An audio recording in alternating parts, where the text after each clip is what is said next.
قال المؤلف رحمه الله, said the author, may Allah have mercy upon him. Ash-sharh, the explanation. An-nasib al-rabi'u, and the fourth nasib is N. Wahiya ummul bab. N is the mother of the chapter.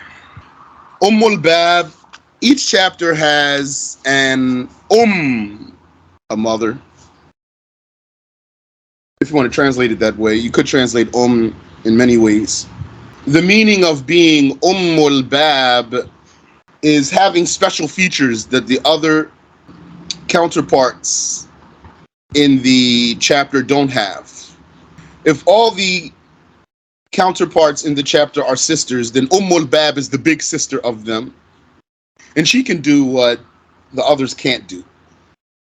وَإِنَّمَا أَخَّرْتُهَا فِي الذِّكْرِ لِمَا قَدَّمْنَا, and I only delayed mentioning it for what I already told you, because of the lengthy details about N. وَلِأَصَّالَتِهَا فِي النَّصْبِ, and because N is so fundamentally rooted in the powers of nasb, isalatuha, because N is so fundamentally rooted in the powers of nasb, amilat zahiratan wa muqaddara, it is active, it works when it's apparent and when it's intended, meaning when you say it with your tongue or when you only have it in your heart without saying it. You're still going to make the verb mansub.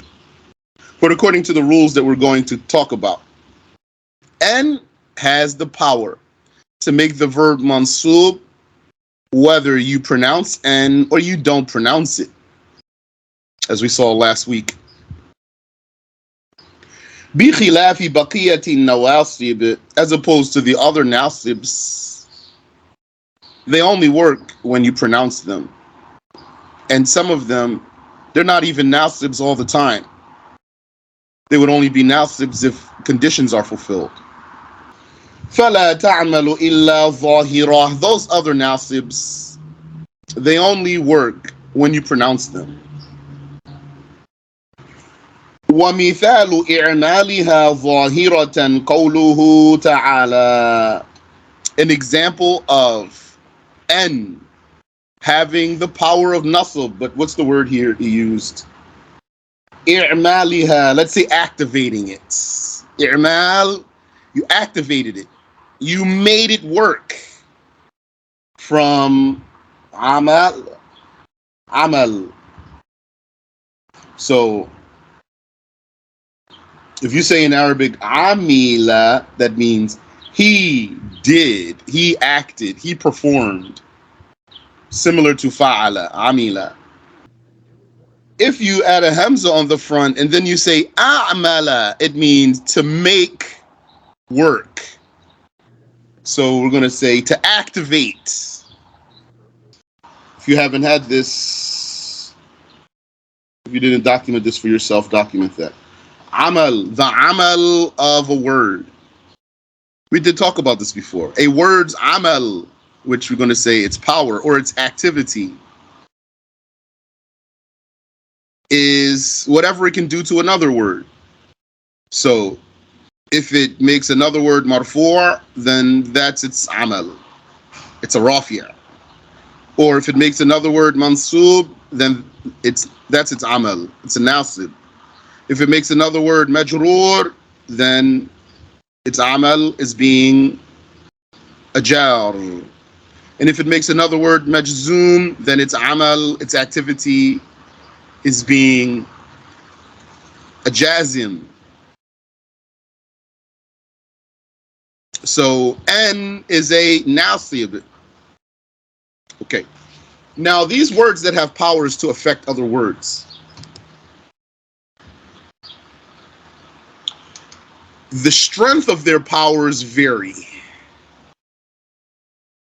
So some words are so powerful that they can work when you don't say them. even without you pronouncing them, like N, and like the verb. For example, you know Surah Shams, right? فقال لهم رسول الله ناقة الله وسقياها. The messenger of Allah said to them, God's she camel, with a fatha. ناقة.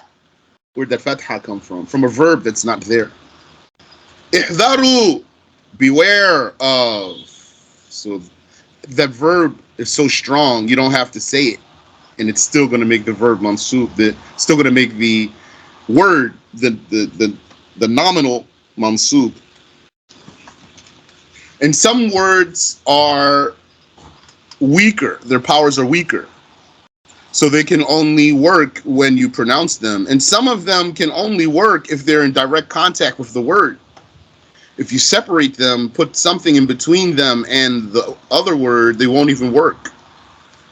So an example of activating N when pronouncing it, ظاهرة. قوله تعالى is the saying of Allah, exalted is He. وَالَّذِي أَطْمَعُ أَن يَغْفِرَ لِي خَطِيئَتِي. This is what Allah tells about what Abraham said. He said, and Allah is He whom I hope, He from whom I hope that, and that يغفر, He forgives li, me, خطيئتي, my sin. He is the one that I hope He forgives my sin. That's what Abraham said, alayhi salatu wassalam. That's a small sin that does not display low character because he's a prophet. That's just more evidence for the right saying, the strong saying, that prophets could possibly commit a sin, but it would only be a small sin that does not display low character.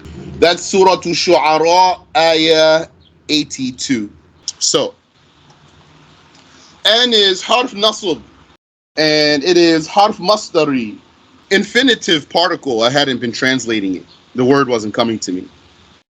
Finally came to me, alhamdulillah, by the permission of Allah. Infinitive particle. N is an infinitive particle. And it's a particle of nasb. That's two different things. A particle of nasb, and it's an infinitive particle. Yaghfir, He forgives. Fi'lun mudari'un mansub by N. N was what affected this verb and made it mansub. Mansubun bi N. And that's a verb there. And every verb needs, it's a doing, fi'l. Every verb needs a doer. So if you want, make the word verb synonymous to the word doing or action. Because I keep saying every verb needs a doer, which is true. I'm like translating though in my mind. Kullu fi'lin lahu fa'il. Every doing has a doer. So I'm saying every verb has a doer. So verb here means doing or action. Every verb has a doer. Then the doer here is damirun mustatirun, a veiled pronoun. Taqdiruhu hu. What's the explanation of that pronoun is huwa. That veiled pronoun is huwa. So the meaning is وَالَّذِي أَطْمَعُ أَنْ يَغْفِرَ هُوَ لِي أَنْ يَغْفِرَ هُوَ لِي, that He forgives me. So in English, we can't even hide the pronoun here. We have to say He, that He forgives me. But in Arabic, you don't have to say the pronoun. أَنْ يَغْفِرَ لِي. Or you could possibly say the pronoun outside of the ayah of the Quran. أَنْ يَغْفِرَ هُوَ لِي. And he gives us another example here. Rahimahullah. يريد الله أن يخفف عنكم. يريد الله أن يخفف عنكم. Allah wills to lighten for you. And حرف نصب ومصدري. حرف نصب, it's a nasb particle. وحرف مصدري, and it's an infinitive particle. يخفف فعل مضارع منصوب. That's a mansub verb, of mudari verb. N, because of N. Because of N. And every verb needs a doer. So يخفف a huwa, and يخفف huwa عنكم. Allah wills to lighten for you. To lighten for you. There we took out the pronoun in English. To lighten. Allah wills to lighten for you. Or if we translate N as that, we could say Allah wills that He lightens for you. Then the pronoun will appear. Allah wills and that يخفف huwa, He lightens ankum for you, or from you. And He lightens for you. So here is the shahid, the reference. أن يخفف يريد الله أن يخفف عنكم. And now he wants to talk about when N is preceded by knowledge or by assumption. Yani, you should know what I'm talking about. We talked about this last week. He summarized it all in the text. Now he wants to elaborate. So you know that sometimes N is going to come, is going to have knowledge before it, and sometimes it's going to have an assumption before it. Review this lesson today and review last week's lesson too. Don't know how you might review. So one way you can review is by reading your lesson from beginning to end aloud, so you hear yourself. Then what? Then just read it again. And give yourself a set number of times. Like an exercise, you got sets you want to do. You have to fulfill the number. So you say, I'm committing to reading this 3 times. I'm committing to reading this 5 times, for example. And then you fulfill your commitment to yourself. That's one way to review. Barakallahu feekum. And then, yani, that will help you also maximize your time. Because I know everybody's so busy. This is why I'm so afraid that maybe you might be listening to these lessons and not studying well afterwards. Just, if you want a concise, easy review, just sit down and read your lesson from beginning to end. And then read it again from beginning to end, aloud, so you hear yourself. And then read it again from beginning to end. And then, if you want, khalas, go and do what you need to do. Or do it 5 times, or do it 7 times, or something like that. And it will stick for you, insha'Allah ta'ala. With the good intention, because there's blessings in the good intention. With the good intention and with the consistency, then you'll find the effects of that sticking in your heart. Bi-idhnillah. So the author says, may Allah have mercy upon him. واشترطت ألا تسبق المصدرية بعلم مطلقا ولا بظن في أحد الوجهين. He says, In the original text, I made it a condition that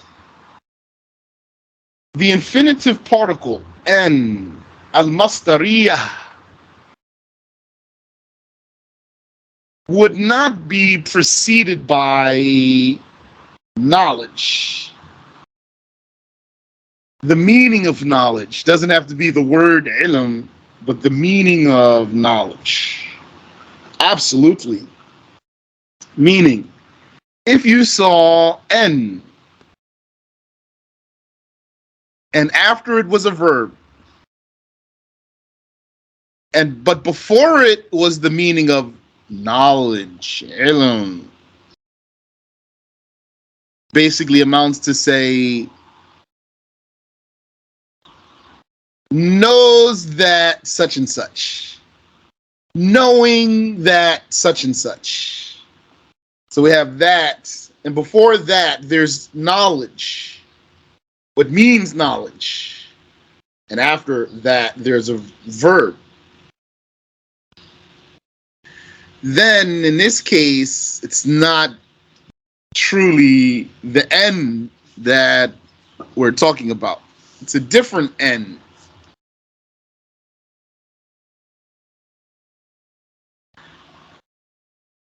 Or if this n has before it the meaning of assumption or surmising, to think or to reckon something, not to know it though. So to think that such and such. He thinks that such and such. So n, which is that, if before it is an assumption or the like, then is it still the same n that we started talking about? It could be. It might or it might not be. Now you have two ways you can do it. So when n is preceded by knowledge, then that's one case. When n is preceded by an assumption or surmising, then that's another case. This other case here has two ways. احترازا عن المخففة من الثقيلة. Ibn Hisham says, I made this distinction, I made this condition, meaning I stated it. He didn't make up the condition, he stated it. But the way he says it is as if he's making the condition. اشترطت, I made it a condition, ألا تسبق المصدرية بعلم, that the infinitive particle would not be preceded by knowledge. Absolutely. It's not his condition, but he's the speaker. So he says, I made it a condition. And he's the one arranging the information for us. احترازا عن المخففة من الثقيلة. Out of avoiding the other end, which is n that really is n with the shadda.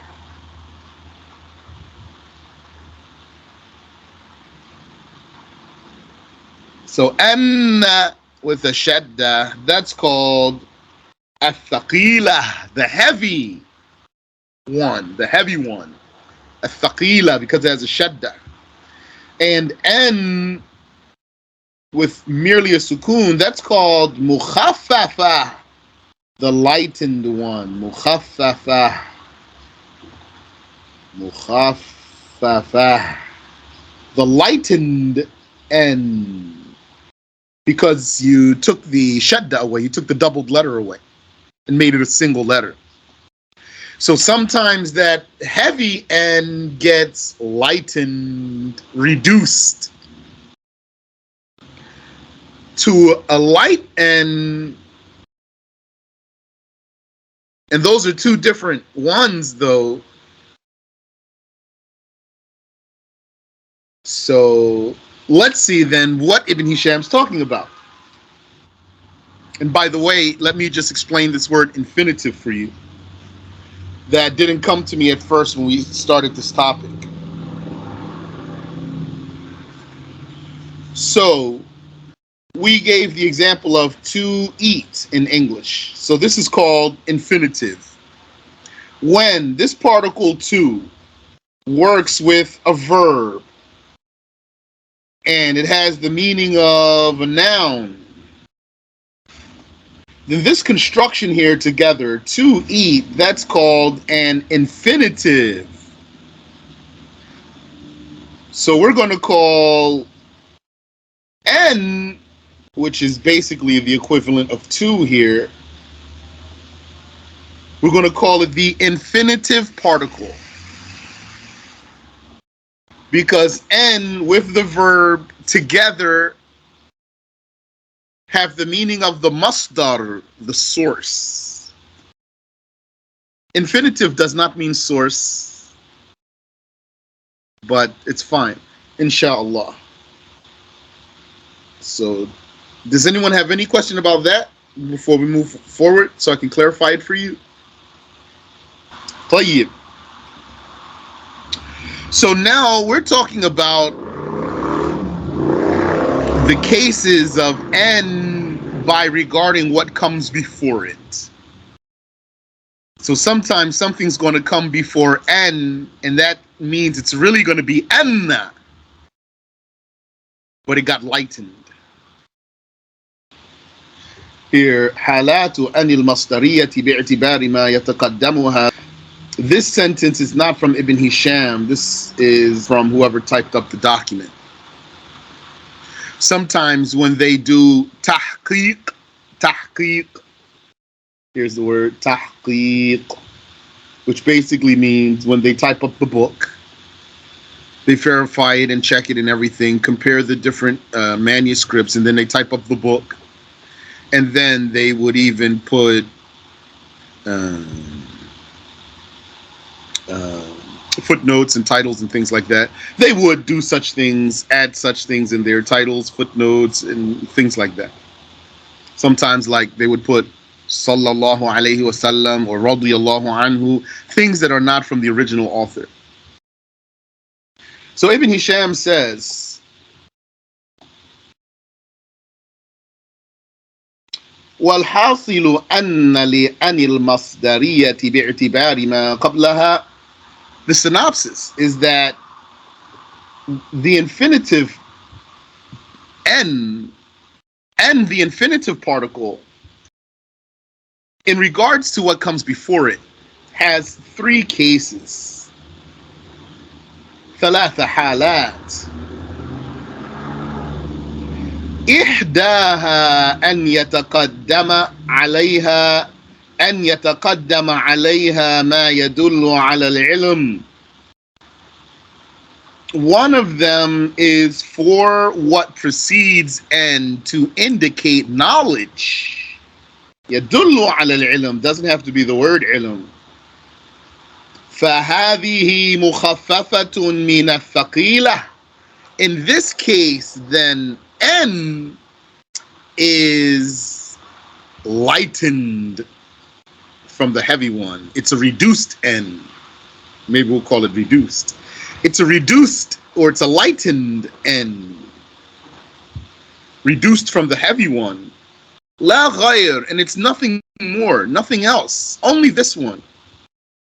ويجب فيما بعدها أمران. Then, when this is the case, then two things are necessary after n. So before n is knowledge, and after it, then there's two things necessary. So, inshallah, this is clear. I'm going to try to make it as clear as possible. So, what we're doing here is trying to establish a template so that you can know the judgment in the language. So we have here three slots. Here, N goes in the second slot. N. And before N is knowledge. So let's put alima, for example. Alima. So now, if what comes before N is what indicates knowledge, then what comes after N, the verb that comes after N, is going to be marfu'. Sayakunu. Alima an sayakunu. He knew that there shall be.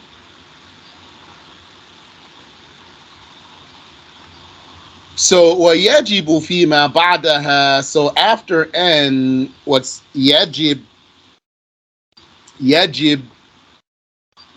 What's wajib here? Wajib doesn't mean what wajib means in fiqh. Fiqh, that's the knowledge of the rules. You say something is wajib, and you say something is jaiz, permissible, wajib, necessary, obligatory, that's fiqh. We're not talking about fiqh now. This is a different field. Now we're talking about language. We're not talking about if it's halal or haram or obligatory. Wajib here means if you don't do it, you're committing a mistake in the language, not that you're committing a sin. وَيَجِبُ فِيمَا بَعْدَهَا. So two things would be necessary after N in this case, when N is preceded by knowledge. أَحَدُهُمَا رَفْعُهُ. One of them is making the verb marfu'. Making the verb marfu' after N. وَالثَّانِي فَصْلُهُ مِنْهَا. And the second thing is separating N from the verb, putting a barrier between N and the verb. So there needs to be a barrier also between N and the verb. بِحَرْفٍ مِّنْ حُرُوفٍ أَرْبَعَةٍ. Any one of four particles can be the barrier. وَهِيَ حَرْفُ التَّنْفِيسِ. Those four are حرف التنفيس, the particle of procrastination, yani the particle of future tense. The particle for future tense, at tanfis, procrastination, delay. Like here, the scene means shall in the future, not now.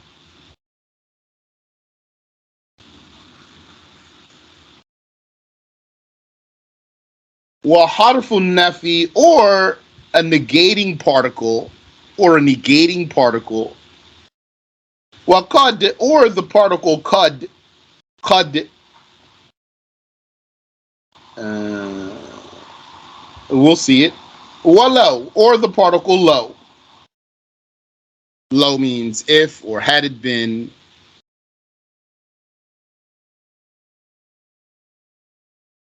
Fal awwal. So the first one, the first particle is naHw, such as alima an sayakunu minkum marda.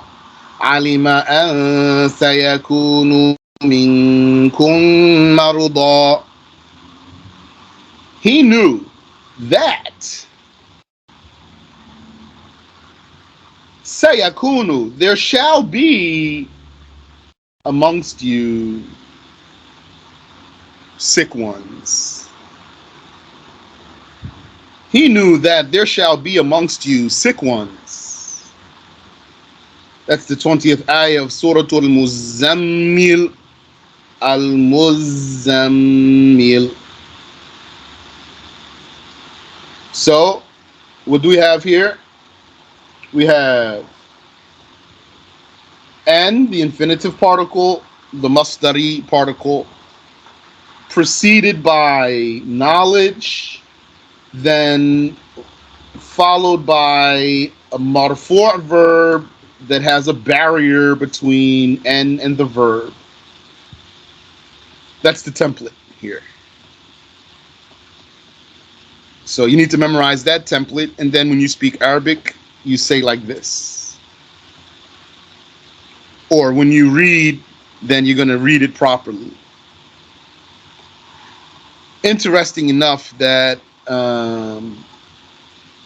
in the course of just speaking or saying something, I found myself making this type of construction maybe twice, but at least once. And alhamdulillah, it clicked for me. I was like, alima and something, I don't even know what I said, but when I actually did that in practice, then this structure here made sense.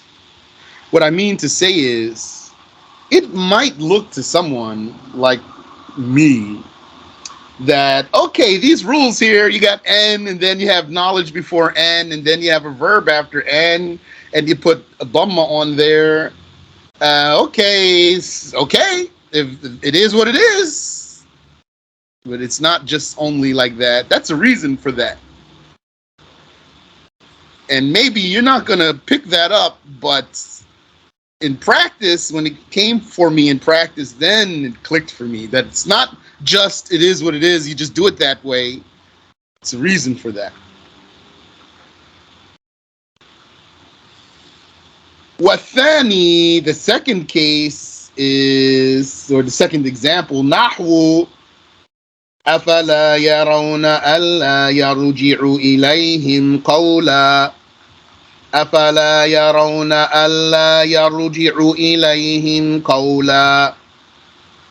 So here, Allah, you know that's originally N, La, and then the noon got merged with the lam. N, La. See, so it became Allah. So here, Yarona, Afala, Hamza, that's for asking. The fa, that's conjunction. So, thus, la, that's negation. So there's a question here. Could be a rhetorical question, but it's a question. Afala, did they thus not? Yarona, see? So that's the meaning of knowledge there. It's not the word of knowledge, though. It's the meaning of knowledge. Afala yarona, did they thus not see? Meaning no. Allah and la yaruji'u فأخرج لهم عجلا جسدا له خوار فقالوا هذا إلهكم وإله موسى فنسي. Then Musa Samiri, the wizard, he produced for them, he brought out for them a calf, a body having a moo. And then they said to the Israelites, this is your God and the God of Moses. But he forgot and he went looking for his God. أَفَلَا يَرَوْنَ أَلَّا يَرْجِعُ إِلَيْهِمْ قَوْلًا. Do they thus not see that it, this calf, لَا يَرْجِعُ إِلَيْهِمْ, will not return to them, will not respond to them with qawla, any statement? Do they not see that this calf would not respond to them with any statement? وَلَا يَمْلِكُ لَهُمْ ضَرًّا وَلَا نَفْعًا. And it does not possess for them any harm nor any benefit. It doesn't create any harm or benefit. Okay. طيب, so أَفَلَا يَرَوْنَ أَلَّا يَرْجِعُ إِلَيْهِمْ قَوْلًا.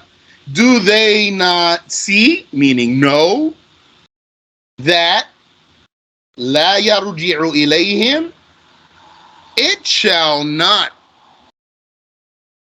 return to them, respond to them with qawla, a statement or anything said? This calf that they're worshiping? So here what happened? We have N, the mustari particle, which got blended here in the ayah. So it's in there. Preceded by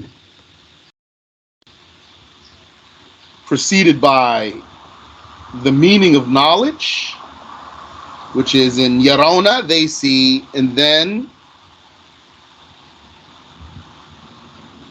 after it there's a verb that has a barrier between the verb and N. And this verb is marfu'. أَفَلَا يَرَوْنَ أَلَّا يَرْجِعُ إِلَيْهِمْ قَوْلًا. So that's the whole story there. Yani, that's the whole case.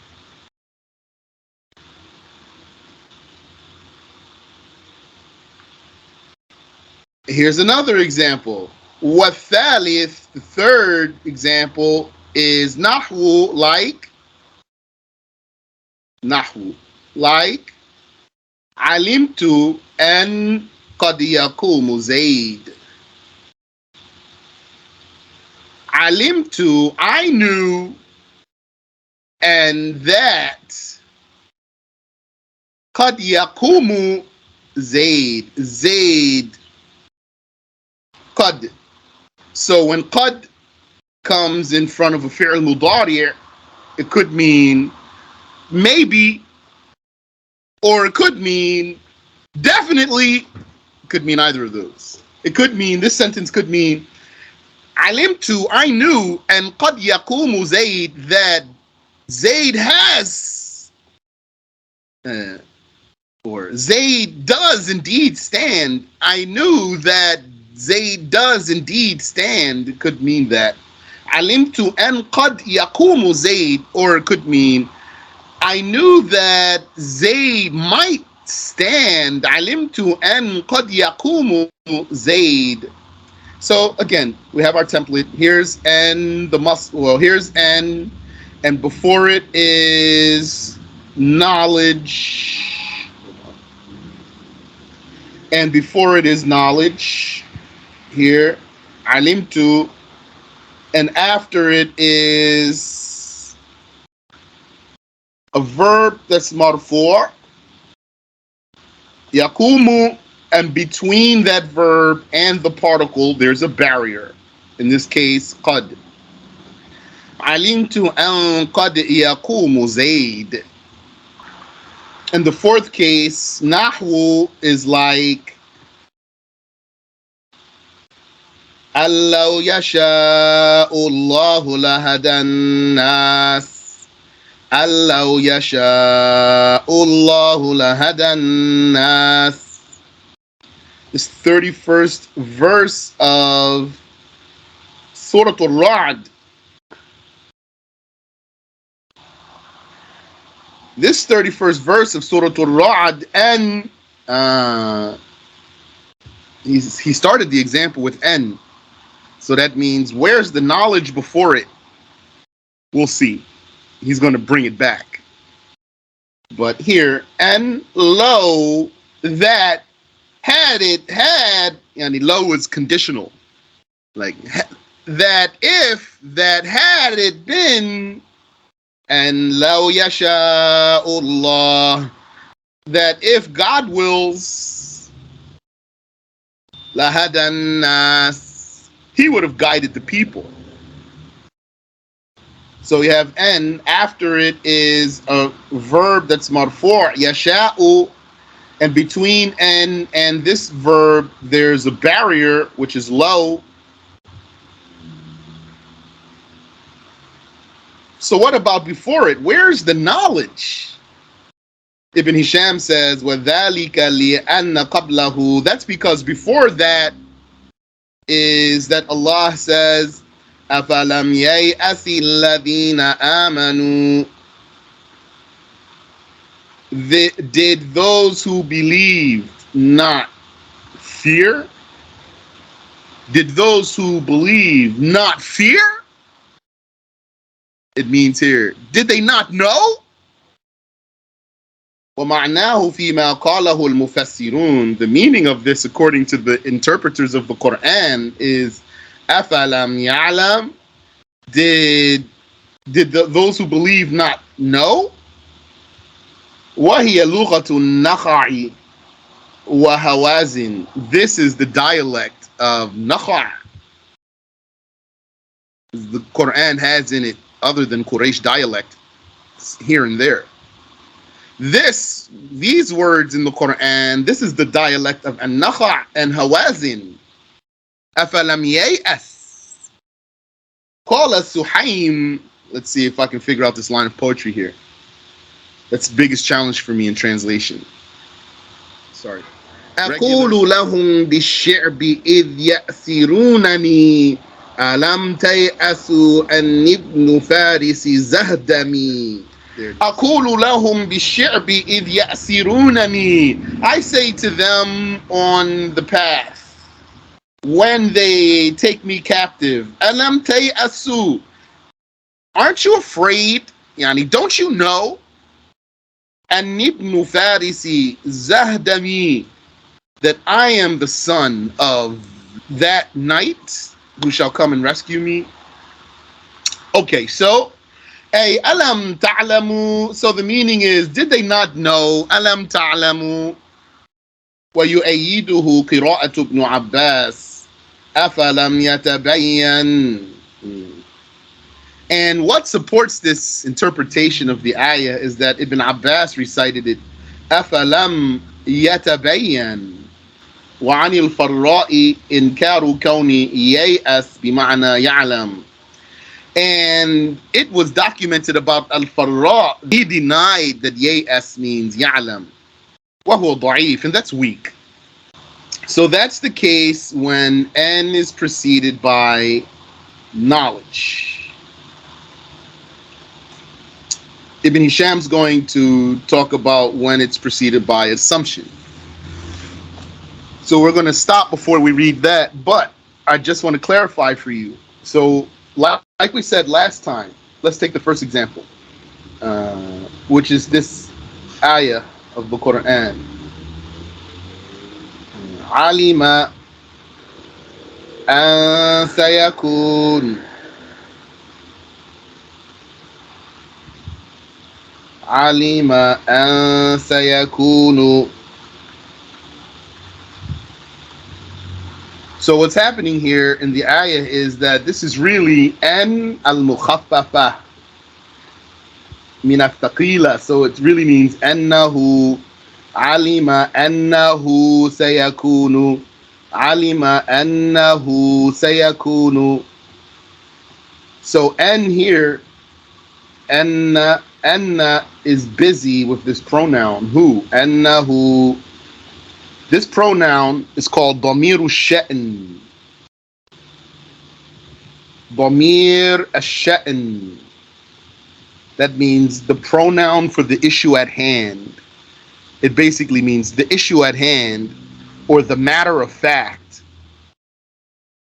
Alima, he knew annahu, that the matter of fact is sayakunu minkum maruda, that there shall be amongst you sick ones. Or he knew that the issue at hand is the sha'n. He knew that the sha'n, the issue, the matter is sayakunu minkum maruda, there shall be amongst you sick ones in the heart, sick in the heart. So this is not the same end that we started talking about. It looks like it because it's N, and it is actually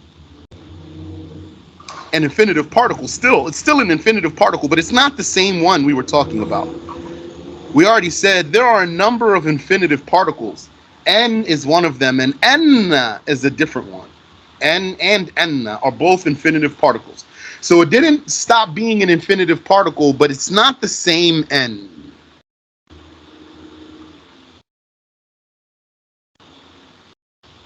it got lightened from a different N. It just looks like the same N. So since it looks like it, then we had to talk about it to clarify that it's different. And that's why there's a dhamma on the verb. So we'll see what else Ibn Hisham has for us here. But we'll stop here, and then we'll continue next time and look and see what he has concerning assumption.